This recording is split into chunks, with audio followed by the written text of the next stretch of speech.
your thoughts on what's happened to New York City and New York State, I guess, so to speak, but certainly New York City? What's going on up there with everything, and what are your thoughts on that? Well, look, New York is a tragedy. I mean, it is an absolute tragedy. New York City is historically a amazing place, right? I mean, look, it's the Dutch show up, then the English show up, then George Washington fights the British in Brooklyn and then steals away to Manhattan. I mean, the history and kind of the importance of New York City, not just for the birth of America, but for the development of, say, the economy and these other things, is significant. And all the things that have happened there, and it represents the achievement of mankind, the skyscrapers, early electricity, the subways, the bridges, all these things, right? And so it is America's, gem of it's what the future was supposed to be, and it represents all these things. And to see the city over the last, nearly decade be pushed into essentially back into the late 80s, it's very similar to the Dinkins years again. Mhm. Except look, Mayor Dinkins, and when he took over in 89, he did inherit a bad city. The city had already been in decline for many years. The murder rate was up to 2,500 people, 2,200 people this year and that year.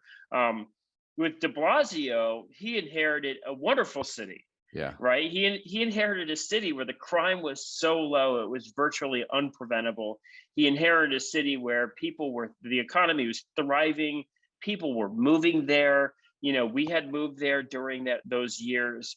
And so in a lot of ways, whereas I'm willing to let Dinkins slide for his inability to manage a city that had already been out of control for decades, de Blasio had no excuse. And look, he even knew that he had to keep at least the crime down, and he did bring Bratton in the first couple years, Mm. much to the chagrin of his progressive allies. They didn't like that, but he knew he had to keep the city, he had to keep it safe. And in the last couple of years, the safety has just completely come undone. And New York City is the kind of city where it has to be safe first for anything to thrive. Because if it's not safe, then there aren't people on the street, and there aren't stores and things like that, and there are not eyes on the street, and it just goes into a death spiral.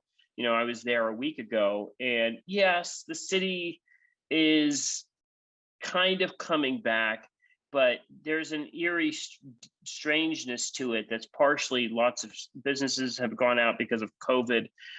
But it's only partially COVID. It's COVID and a bunch of bad policies. And so Right. I think while a lot of people will say, oh, COVID destroyed New York City.